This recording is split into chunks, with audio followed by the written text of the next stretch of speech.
Hello and welcome to this video where I will try and do a short recap of day one in the Apple River case. This is a case where the state claims this guy, Mr. Nicolay Mew, walks up, runs up on a group of teen boys who are out tubing, starts antagonizing them, starts making trouble, and then, as you can see in the yellow circle, a group of women from that other group comes over, gets in his face, and a kerfuffle starts. That's kind of the state's position. He ends up unaliving one guy, and 4 other people needed to have wounds treated after this. According to the defense, these guys, these kids, 17, 18 years old, very drunk, smoking weed, out tubing, starts harassing Nicolay, calling him a PDF file, keeps following him, and these women from the other side comes over, gets in his face, starts harassing him. He either pushes, slaps, punches one of the girls, and all heck breaks loose. He is then punched multiple times, pushed down, comes out with his blade, and starts defending himself according to the defense. They are claiming self-defense. The state is claiming he had 5 felonies for attempted homicide. These are stills from the video showed. The video is in parts very graphic. I won't show that. You can find it on my Discord, but be warned, it's graphic. But as we can see, he comes over to the group with puts his snorkel in his mouth. He believes they have his friend's phone. He's out looking for his friend's phones. That's why he has the snorkel and the glasses, because his friend had dropped one of those floaty bags you can have when you're tubing. And he believed they were yelling something about they had his phone.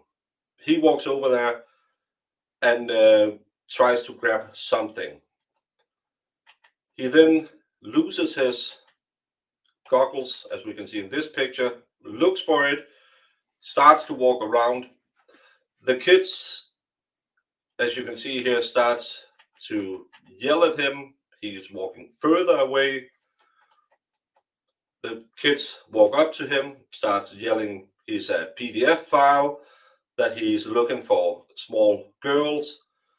And this is the guy who isn't here anymore, who walks up to him. The defense makes a lot of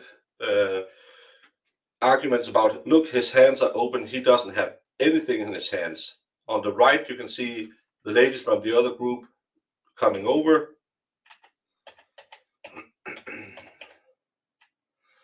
This lady is the one who he allegedly slaps. She starts going into full "I'm going to yell at you" mode. This is where the state claims he's smirking.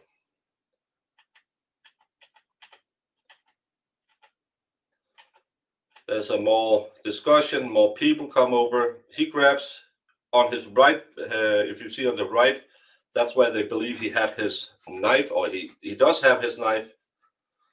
This is again state claiming he's smirking. The young boys, as you can see, are very close to him, taunting him, yelling at him. The video, you can hear what they're yelling. It's stuff like he's a pedophile. Another girl comes over, gets right in his face. And if you watch, now he has his blade out.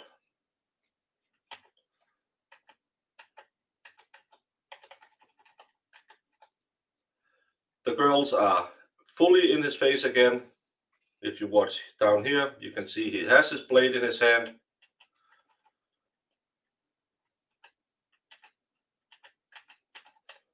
Well, And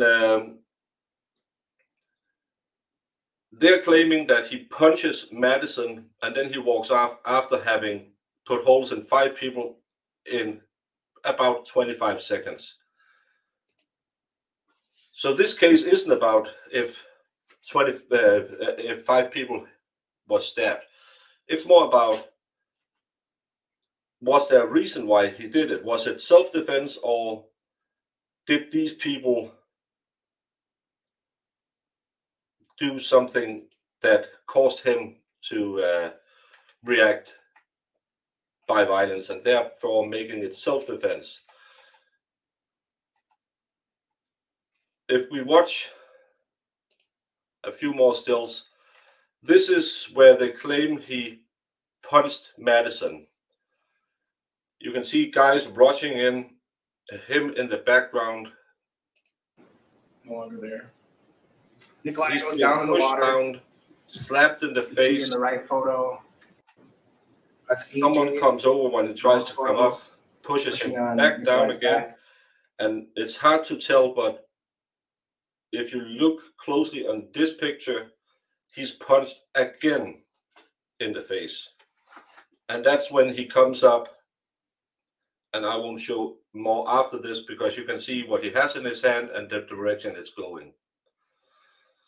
This is when the bad things really escalate. But you can find the pictures over on my Discord. We had the owner of the campground where they rented the tubes yesterday. He couldn't provide anything for the case other than, yeah, I rent out tubes. He did, on the questions from the defense, admit that one of his buddies had grabbed a baseball bat and went looking for Mr. Mew. But he didn't find him, so it doesn't really matter. Then we had Ryan on the stand, who was one of the boys, admitted they were drunk. He kept claiming he wasn't that drunk, but they had 2 to 3 times the legal limit and the people they tested.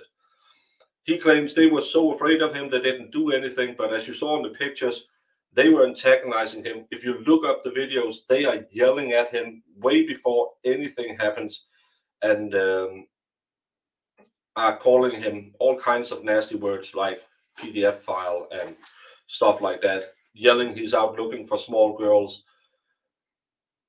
Wisconsin doesn't have an obligation to retreat, so it's going to be interesting to see where this trial goes. Opening statements yesterday, I think State had a good opening statement. They really used those pictures you saw to tell a story of a man who was in the wrong. Defense, very good defense team. Poked holes in the State's case. I didn't feel the flow was as good as the the opening statement from the State.